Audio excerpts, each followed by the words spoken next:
Frank Zappa took creative risks that few musicians would even consider. He also wrote experimental classical music and gallivanted around the world. But Frank Zappa's life wasn't always rosy. His upbringing was rocky, and his family life was also tough. Here's the tragic story of Frank Zappa.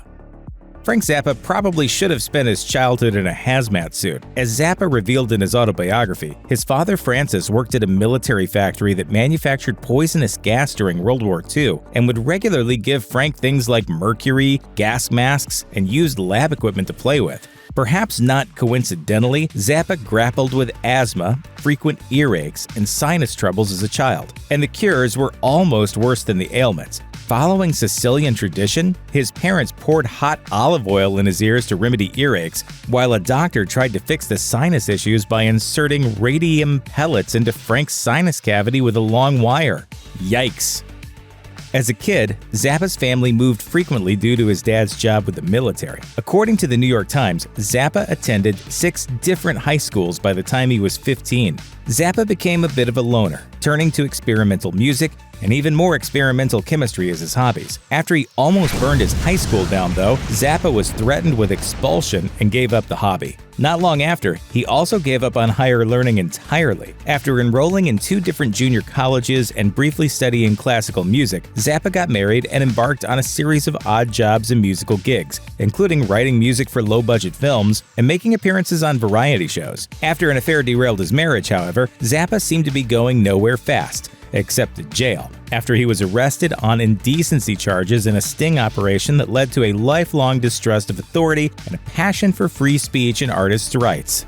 Dirty words don't exist. This is a fantasy that is manufactured by religious fanatics and government organizations to keep people stupid. In 1965, Zappa joined an up-and-coming band called the Soul Giants. They soon changed their name to the Mothers, and then the Mothers of Invention. They quickly gained a worldwide cult following for Zappa's genre-defying songs, which lampooned every segment of society as hypocritical and shallow, including people who were self-described freaks like Zappa.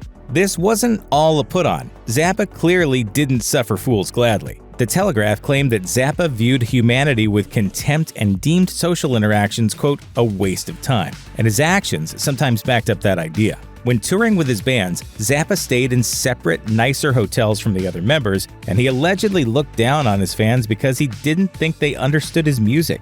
He told Rolling Stone, "People are stupid. They never stop to question things." Needless to say, this didn't always go over well with fans. In 1971, the Mothers of Invention went on a legendarily disastrous tour of Europe. During a show in Switzerland, someone in the crowd fired a flare gun, sparking a fire that burned the venue to the ground and inspired the Deep Purple song "Smoke on the Water." And just a week later, a concert-goer named Trevor Howell jumped on stage and attacked Zappa. Apparently jealous because his girlfriend was a big fan, Howell threw Zappa off the stage into a concrete orchestra pit 15 feet below. Zappa suffered multiple broken bones and head injuries, a temporarily paralyzed arm, and a crushed larynx. The incident permanently lowered his voice, and for the rest of his life he would limp and suffer back pain. If being a fan of Zappa was hard, being a family member wasn't always a treat either. His second wife, Gail, said that the key to keeping their marriage together was talking to each other as little as possible. Everything had to be done according to his demands, even to the point of letting one of his groupies move into the house with them. Zappa also had his own views about parenting, saying, "The more boring a child is, the more the parents, when showing off the child, receive adulation for being good parents." And he didn't want boring kids. One reason why he famously gave all 4 of them such unusual names: Moon Unit, Dweezil, Amit, and Diva.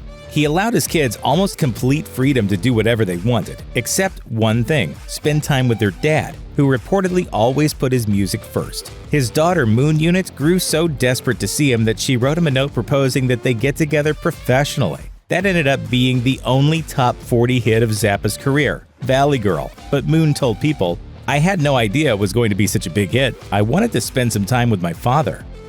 Despite his human flaws, Zappa had plenty of admirers. In 1985, Zappa earned accolades when he famously testified before Congress in favor of free speech and artists' rights in an effort to fight off music censorship. The PMRC demands are the equivalent of treating dandruff by decapitation.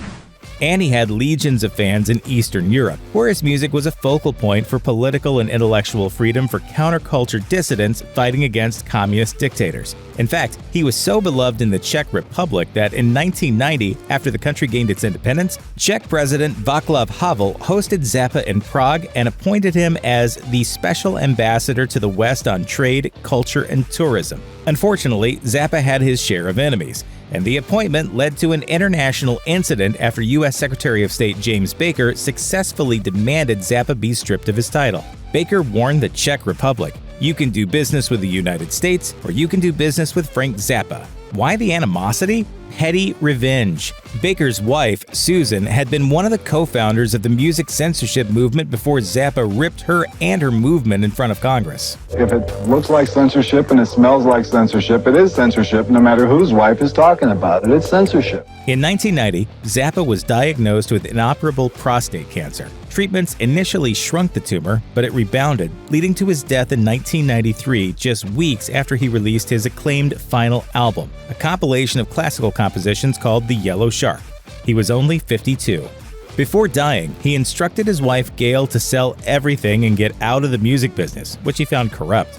Instead, she did the opposite, becoming what Rolling Stone called the exacting, often litigious gatekeeper of the Zappa family business. She demanded royalties from anyone who played Frank's music publicly and sent cease and desist letters to cover bands, accusing them of identity theft. Before her own death in 2015, Gail arranged to have Frank's estate unequally divided among their 4 children based on who she thought was most capable of managing it. Amit and Diva each received 30% of the Zappa family trust, while Dweezil and Moon each received only 20%. As a result, Dweezil and Moon need permission from their 2 younger siblings to use or profit from their father's music or likeness. At one point, Dweezil, a professional musician who frequently covers his father's songs, actually received a cease and desist letter from his own family for using the name Zappa Plays Zappa. To avoid a lawsuit, Dweezil ditched the merchandise and renamed his show 50 Years of Frank. Dweezil Zappa plays whatever the f he wants. The Cease and Desist Tour.